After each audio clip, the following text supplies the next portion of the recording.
Olá, boa noite a todos, boa noite a todas. É sempre um prazer estar aqui na nossa live semanal. Hoje vamos falar, né, sobre um tema, obviamente, que tem muito a ver com, né, com os tempos, com o tempo de hoje, né, com o dia de hoje, Dia Internacional da Mulher.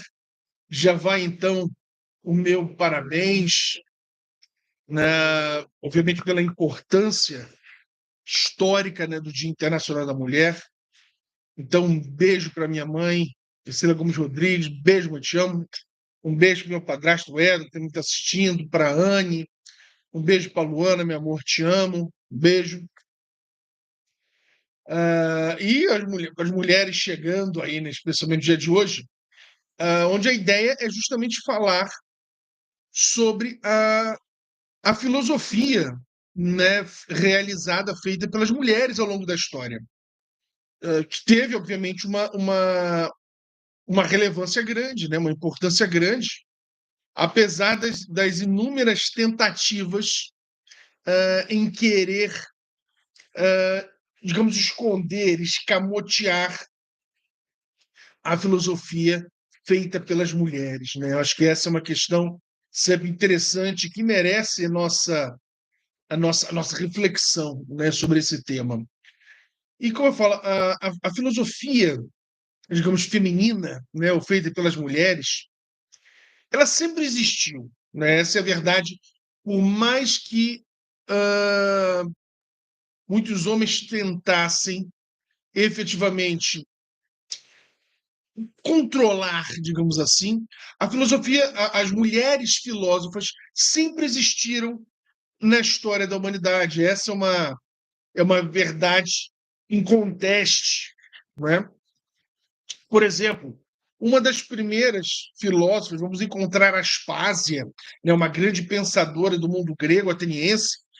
Vamos encontrar uma, então, interessantíssima, que é a Diótima.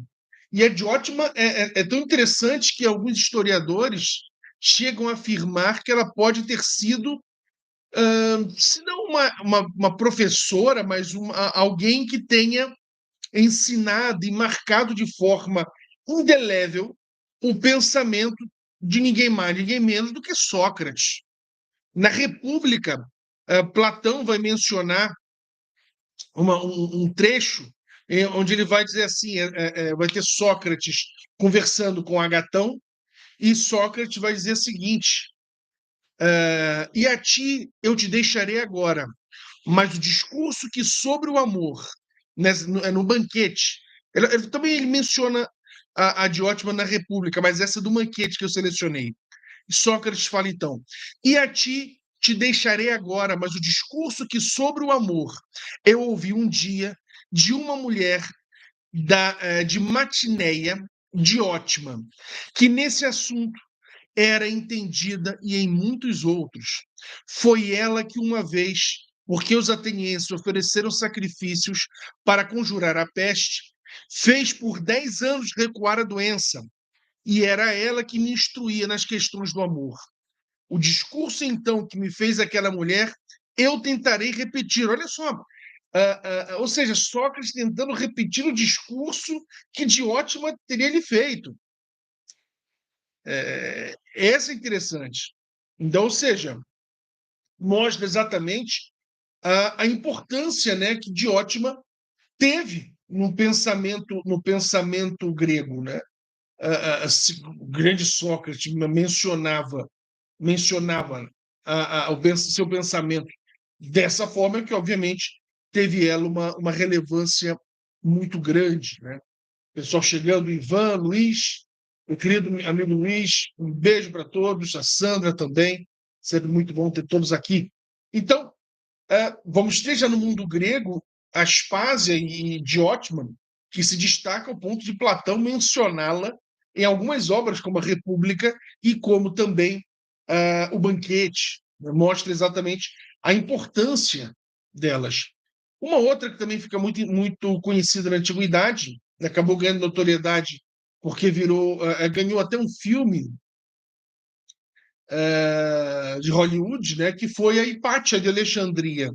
né? Hipátia, uma das mulheres mais interessantes também da antiguidade, vai ter uma relevância muito grande porque ela na escola de Alexandria, uma escola onde o neoplatonismo era muito forte, ela era uma neoplatônica.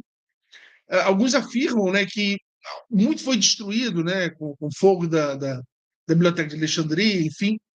Então, muitos afirmam que ela passou a ocupar diversos cargos relevantes, especialmente na Biblioteca de Alexandria, primeiro por influência do pai, depois pela sua capacidade, que mostrou, obviamente, ser brilhante, né, Hipátia.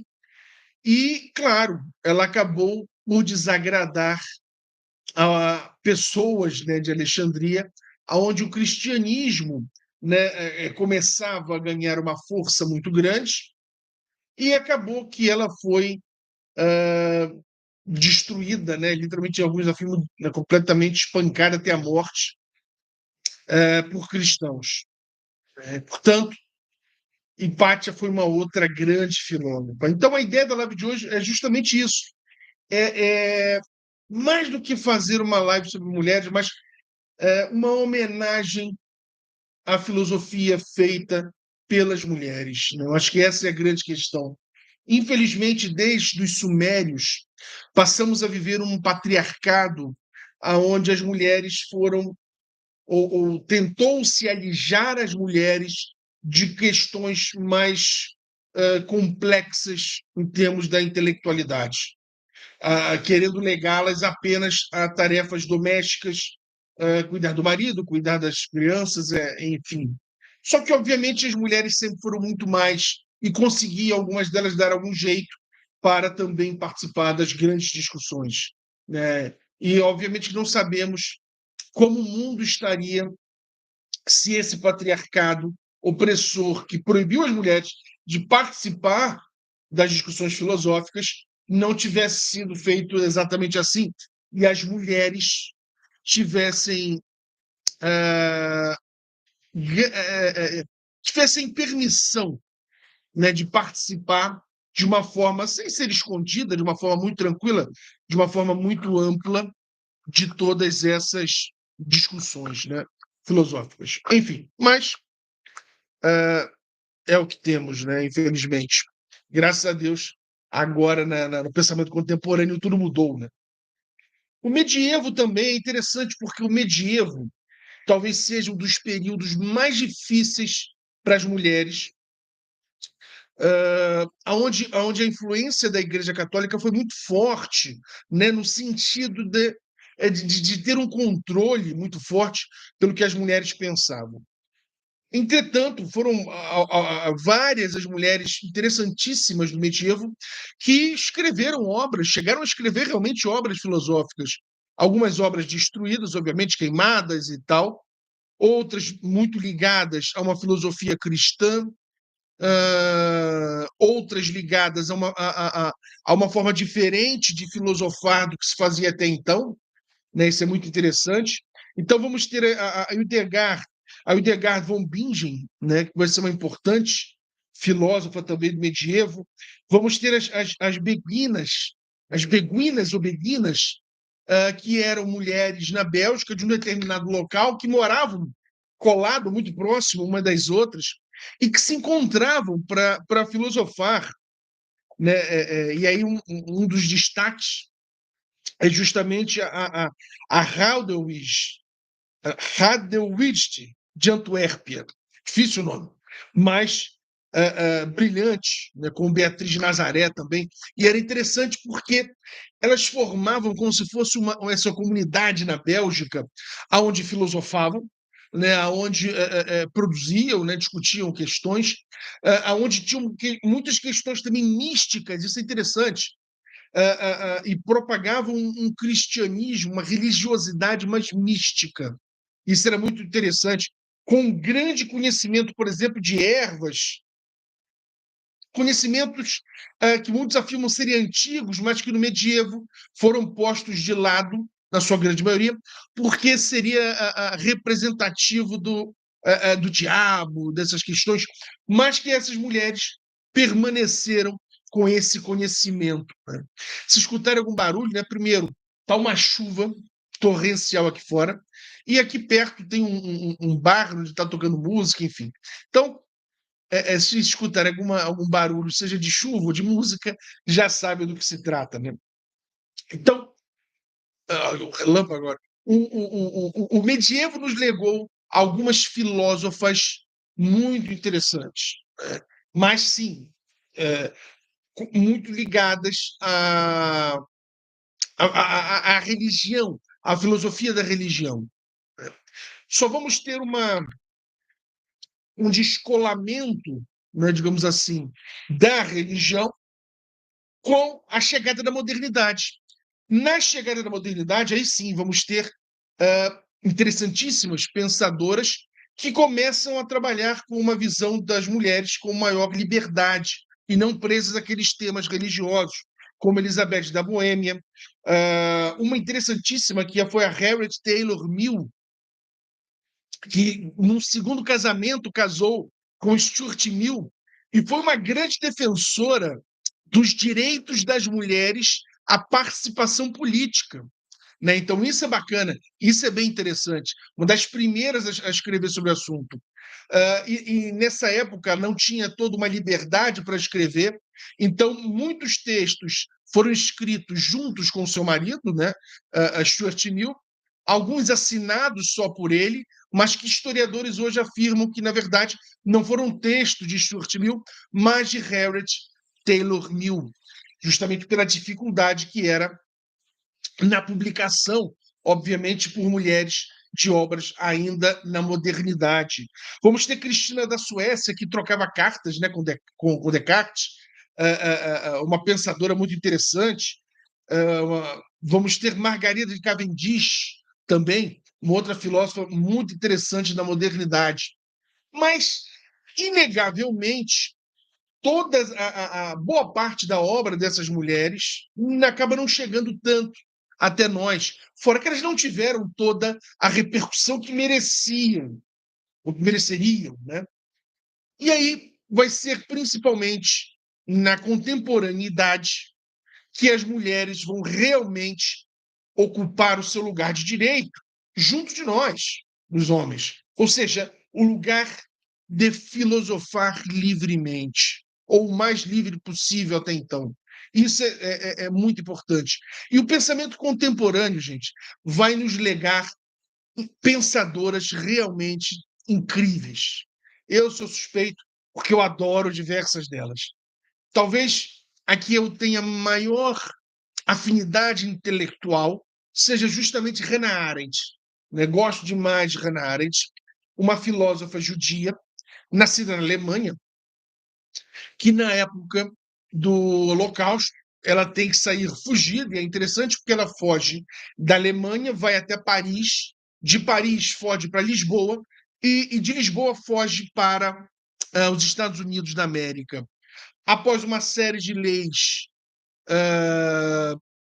do Terceiro Reich, os judeus, boa parte dos judeus, eles perdem a sua cidadania. Então, incluindo Hannah Arendt, ela se torna, nos Estados Unidos, uma apátrida. Até que anos depois, quase uma década depois, ela consegue finalmente ser naturalizada norte-americana. Né? Então, isso é interessante. E Hannah Arendt vai ter, obviamente, obras incríveis. Né? Hannah Arendt, para quem não sabe, na Alemanha, ela teve um relacionamento, né, amoroso com Martin Heidegger. Bem-vindo aí, Iris. Que meu querido amigo Marcelo, obrigado pelo carinho, meu irmão. A Noêmia também, pessoal entrando, obrigado pelo carinho. E aí, portanto, a Hannah Arendt ela teve lá um caso amoroso com o Heidegger, e o pensamento de Heidegger fica muito marcado no pensamento de Hannah Arendt, e as obras que ela vai escrever vai ser muito em cima desse pensamento da fenomenologia de Heidegger. Por exemplo, uma das obras, talvez a obra que seja considerada a principal dela, não é exatamente a que eu mais gosto, mas a que é considerada a principal, que é justamente a condição humana. A condição humana é uma leitura heideggeriana do momento. Né? sem dúvida nenhuma, do momento que se vivia, né, em toda a crise que a modernidade legou para a contemporaneidade, da substituição da forma de mão de obra, da alienação das pessoas. E quando a gente lê a condição humana, a gente entende um pouco o momento do mundo atual. Né? Você entende as críticas de Hannah Arendt e percebe como as críticas dela eram atuais e continuam atuais nos tempos de hoje. Mas só um parênteses, né? A obra predileta de Hannah Arendt, para mim, se chama Eichmann em Jerusalém, a qual ela vai discutir sobre o julgamento de um nazista que foi preso na Argentina e levado para Israel, Eichmann, e que todo mundo esperava que, ao Hannah Arendt escrever sobre ele, escrevesse mencionando que ele era um animal, que o cara era um bicho praticamente. Só que o curioso é que Hannah Arendt descreve de forma completamente diferente Eichmann e sofreu muitas críticas, porque demoraram décadas para entender que o que ela dizia era muito mais grave. O que Hannah Arendt denunciava em Eichmann era o que hoje a gente vê a profusão, que é o quê? A banalização do mal. Ou seja, o mal acontece diante dos nossos olhos e nós normalizamos o mal. Em todos os aspectos, nós normalizamos o mal quando deveríamos nos insurgir contra esse mal. E Hannah Arendt já falava isso com Eichmann em Jerusalém. Então, pensamento contemporâneo, como falei, nos legou grandes filósofos, como falei, Hannah Arendt. Uma outra interessantíssima, Elizabeth Ascombe, que vai trabalhar discutindo a necessidade da volta do estudo e da prática da chamada ética da virtude, que é uma ética praticada desde os tempos de Aristóteles, defendida por Aristóteles na sua Ética Nicômaco. Em resumo, nós sabemos quais são as ações virtuosas. Se fazemos ou não, é por nossa decisão, o nosso livre-arbítrio, se escolhemos seguir ou não essas, essas ações, mas nós sabemos diferenciar uma ação virtuosa de uma ação não virtuosa. Isso é muito bacana dentro do pensamento de Aristóteles e da Elizabeth Ascombe. Então, é uma escolha nossa sermos ou não virtuosos. E devemos praticar as virtudes com habitualidade, como disse Aristóteles. Ou seja, não basta sabermos quais são as virtudes, nós temos que praticá-las no nosso dia a dia. No nosso dia a dia. É isso que difere uma pessoa ética de uma pessoa sem ética. Uma pessoa com ética é uma pessoa que pratica as virtudes com habitualidade. Vai dizer Aristóteles, e defendido também por Elizabeth Ascombe, né? Uma outra filósofa que essa é extremamente controversa, que é a Judith Butler, que vai trabalhar muito com as questões relacionadas ao gênero, né? E vai ser uma filósofa muito interessante, que vai trabalhar justamente com a questão, uma ideia do gênero fluido, né? Da ideia de que o gênero não é só definido biologicamente, mas também socialmente. E o interessante, e o bom obviamente, da filosofia é você não precisa concordar com ela, ou com nenhum filósofo, mas é interessante a possibilidade de simplesmente pensarmos. Mesmo que ao final a gente vire e diga: discordo da Judith Butler nisso, nisso, nisso, isso e naquilo. Mas, no mínimo, ela traz o incômodo, que é o incômodo do filósofo. A função do filósofo é essa: é incomodar as pessoas, é tirar da zona de conforto. O verdadeiro filósofo não é aquele que quer, que fica buscando seguidores no sentido de todo mundo pensar como ele. O verdadeiro filósofo é aquele que quer, pura e simplesmente, fazer com que as pessoas pensem, reflitam. E nisso, sem dúvida nenhuma, a Judith Butler consegue. Aliás, quando ela esteve no Brasil, foi uma vergonha, porque muitas pessoas que discordavam do pensamento dela jogaram coisas em cima dela, não deixaram que ela fizesse uma palestra numa universidade. Isso é feio, isso mostra intolerância. Não precisamos concordar, mas o respeito tem que ser mútuo, né? E nesse caso faltou com a Judith Butler. E eu sempre falo, não concordo com muita coisa do que ela fala, mas no mínimo ela me faz pensar em diversas questões. Então, acho o pensamento dela muito importante para o século XX, especialmente século XXI, para que a gente, no mínimo, pense, reflita, não é verdade? Uma outra filósofa interessantíssima, Angela Davis. Angela Davis é uma filósofa que trabalha muito com a questão racial, na busca de uma igualdade racial. Mas o interessante da Angela Davis é que ela trabalha com uma vertente de que essa necessidade de uma igualdade histórica não pode vir junto com uma ideia de vingança. A construção tem que ser outra. Os erros do passado precisam ser superados para que a reparação histórica não seja centrada num sentimento de vingança. Justamente porque, se for assim, o que vai acontecer é a vingança acaba se tornando um ping-pong e a gente não consegue, por fim, efetivamente, nesses erros do passado. Né? Então, a Angela Davis vai trabalhar muito bem com essa questão, para quem gosta dessas questões raciais, para quem gosta dessas questões envolvendo feminismo. Angela Davis vai ter uma postura muito boa.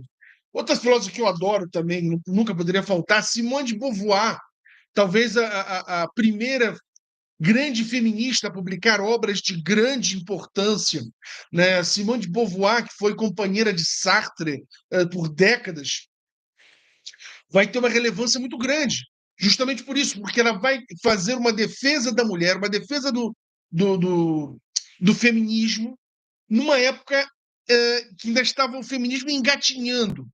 Então, a Simone de Beauvoir vai ter essa relevância muito grande.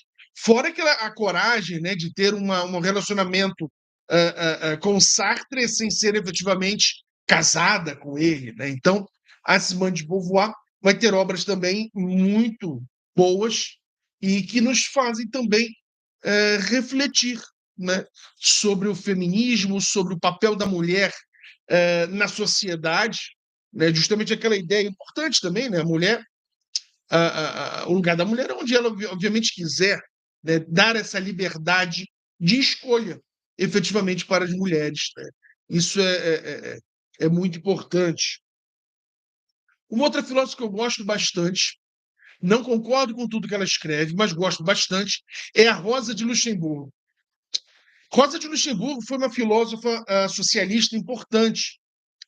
E um dos momentos que eu mais curto a Rosa de Luxemburgo é justamente a análise crítica, no meu entendimento, muito bem feita, que ela faz da antiga União Soviética.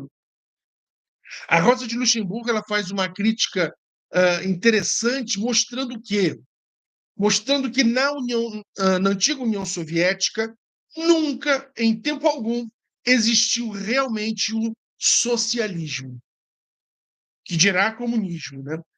Que na antiga União Soviética o que existiu foram, na verdade, ditaduras de esquerda. Foi um lenismo e depois um stalinismo. Foi isso que realmente aconteceu na antiga União Soviética. Isso, obviamente, é muito interessante, porque é uma crítica que veio de dentro, que veio das entranhas do próprio Partido Comunista, da qual Rosa Luxemburgo era membro, né, e uma pensadora muito importante. Então, ela percebe exatamente o quê? Ela percebe que os caminhos da antiga União Soviética não foram os caminhos que deveriam ter sido traçados desde o início. Né? E é o que eu sempre falo, né?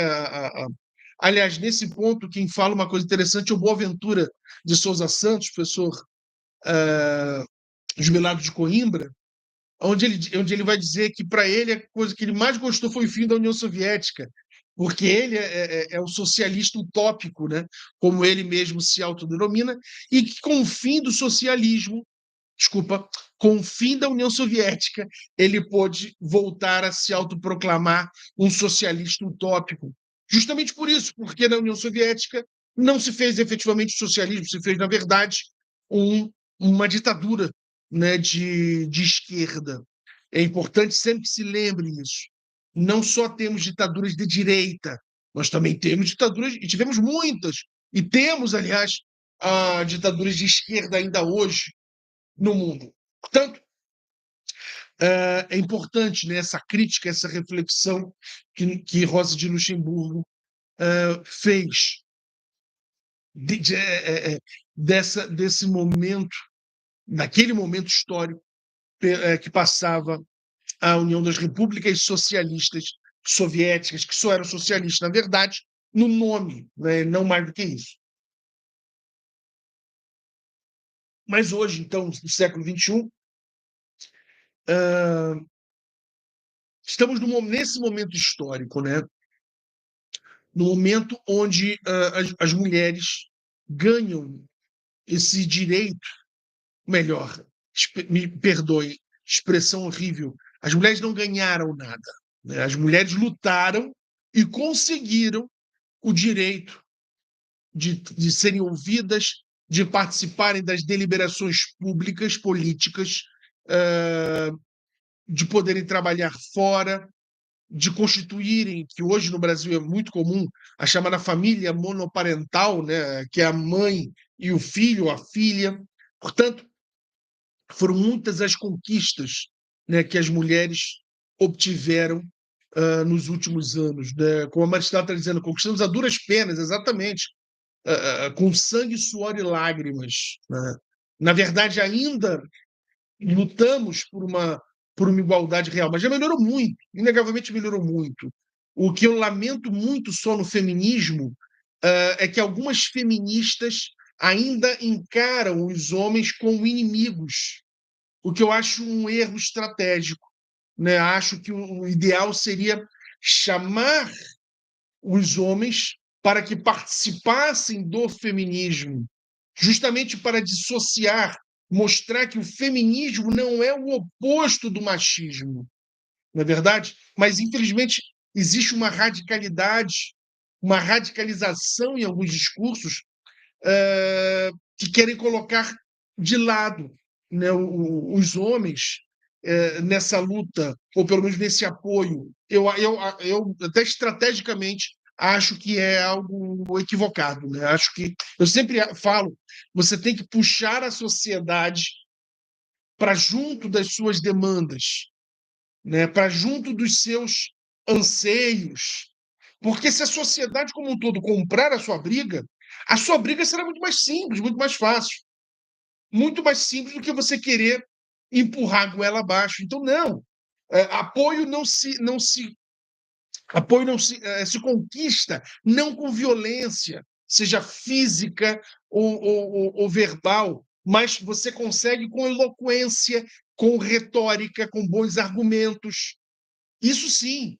Né? Mas, infelizmente, existe ainda esse excesso, e acho que justamente esse excesso que a gente vê em alguns discursos, repito, alguns discursos, não são todos, mas alguns discursos feministas, é que muitas vezes acabam por tornar a luta mais difícil do que deveria. Repito, acho que deveria era trazer a sociedade como um todo para junto dessa questão, né? Para junto dessa luta, né? Que nada mais é do que concretizar as promessas contidas na Constituição Federal, né? De igualdade de gênero. Mas, infelizmente, discursos radicais sempre vamos ter, né? Discursos radicais sempre existiram, infelizmente, na esquerda, na direita, nos conservadores, nos progressistas. Infelizmente, Aristóteles ainda não conseguiu se fazer ouvir, ou seja, a ideia da justa medida, né? Justa medida, que é o caminho do meio, o melhor caminho.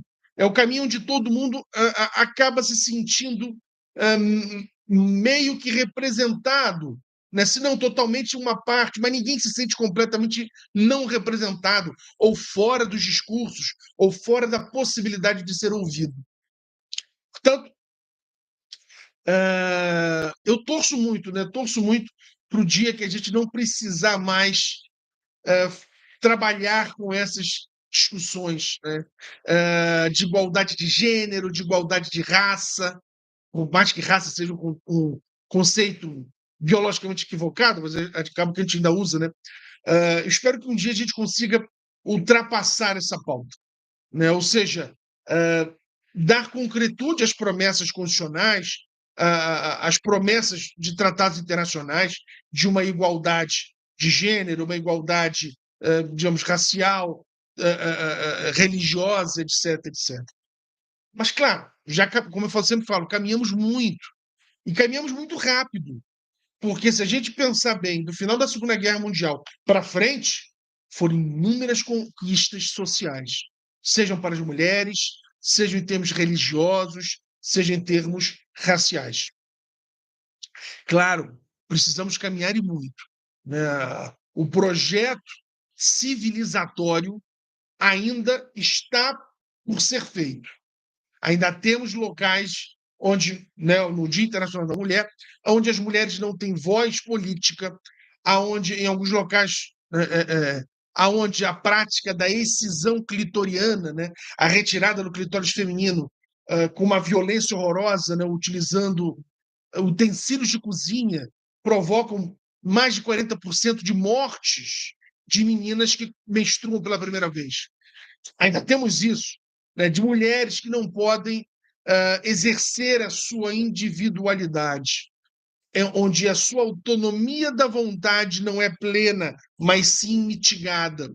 Ainda temos muitos e muitos países assim, na verdade, e que precisamos, digamos, reconstruir todo um ideário intelectual para isso. Mas, repito, isso só vai acontecer no dia em que homens e mulheres caminharem juntos, né? Não é à toa que os chineses já falavam do yin e do yang.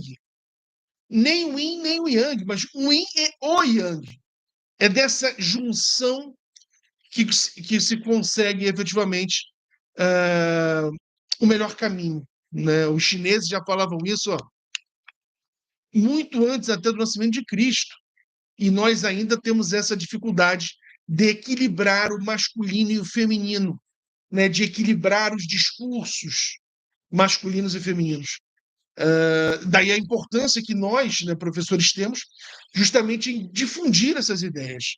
Difundir não ideias beligerantes, repito, mas ideias de união, ideias de fraternidade, ideias de junção do masculino e do feminino, né, do yin e do yang. Eu acho que essa é a grande contribuição, eu diria até a obrigação de todos nós educadores, né, de difundirmos isso, de isolarmos os discursos radicais, sejam eles machistas, sejam eles de um feminismo radical.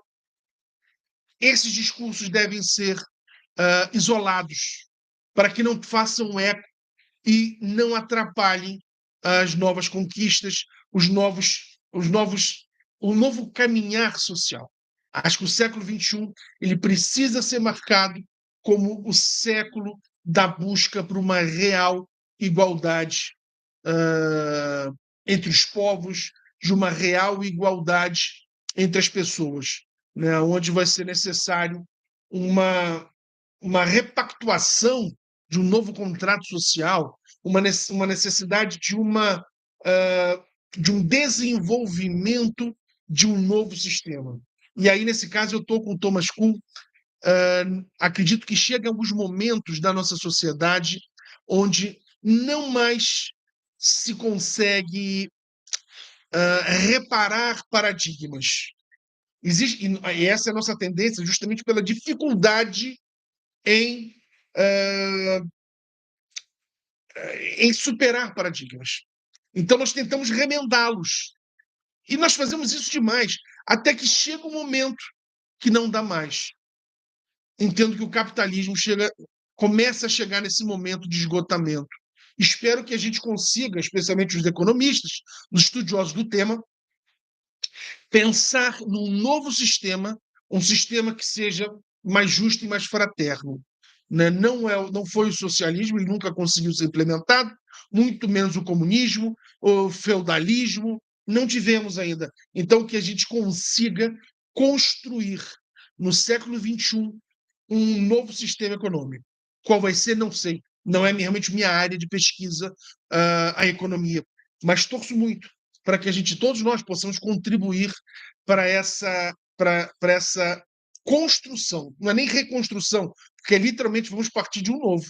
Né? Essa construção de um novo modelo, de um novo paradigma, que seja um novo paradigma econômico, político e social.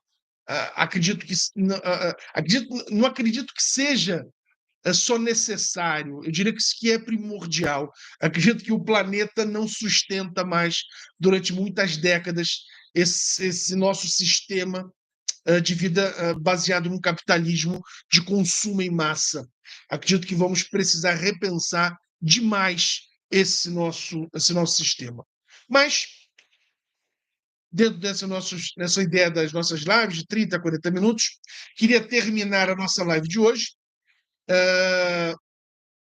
dando novamente os parabéns a todas as mulheres pelo Dia Internacional da Mulher e dando os parabéns principalmente, claro, para todos que estão aqui assistindo, que vão assistir, mas para essas mulheres, que eu citei algumas, né, como a Diótima, Hipátia, desculpa, de Alexandria, Hildegard von Bingen, as Bequinas, Elizabeth da Boêmia, Harriet Taylor Mill, Cristina da Suécia, Margaret Cavendish, Hannah Arendt, Elizabeth Aschambe, Angela Davis, Rosa de Luxemburgo, Judith Butler, Philippa Foot,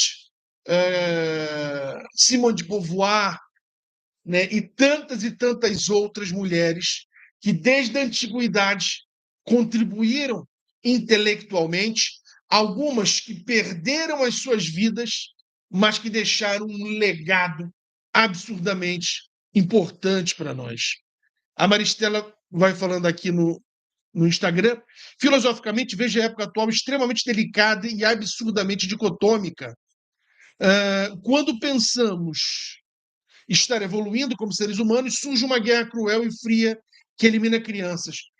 Mas a história da humanidade é assim, Maristela. A história da humanidade é: nós damos 2 passos para frente e 1 para trás. 3 para frente e 2 para trás. Infelizmente, não conseguimos dar grandes saltos, com raríssimas exceções.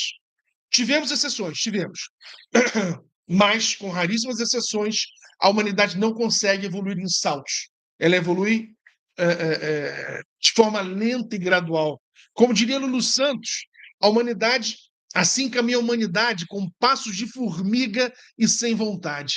Então, a função do filósofo e da filósofa é o quê? Empurrar a humanidade, ajudando-a a caminhar para frente, a evoluir no sentido de melhora para todos. Acho que essa é a grande função de todos nós que amamos a filosofia, que amamos o pensamento crítico, que amamos o humanismo. Tá bom, gente? Muito obrigado pelo carinho.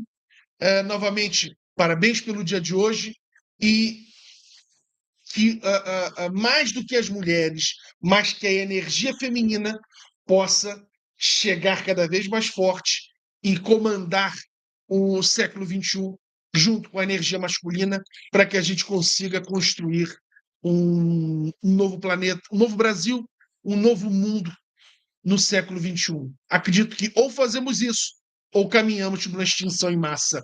Não vejo o plano B. E acho que a salvação do planeta passa, sim, impreterivelmente, pelas mulheres e pela união do masculino com o feminino. Muito obrigado. Um beijo para todas, um beijo para todos. Fiquem em paz, fiquem bem, filosofem, porque filosofar faz bem. É o alimento do espírito, é o alimento da alma. Obrigado por todas as mensagens de carinho, de gratidão. É sempre um prazer estar com vocês, podendo discutir alguns assuntos que eu acho relevantes para a humanidade de uma forma geral. Gente, muito obrigado. Tudo de bom. Fiquem em paz. Tchau, tchau.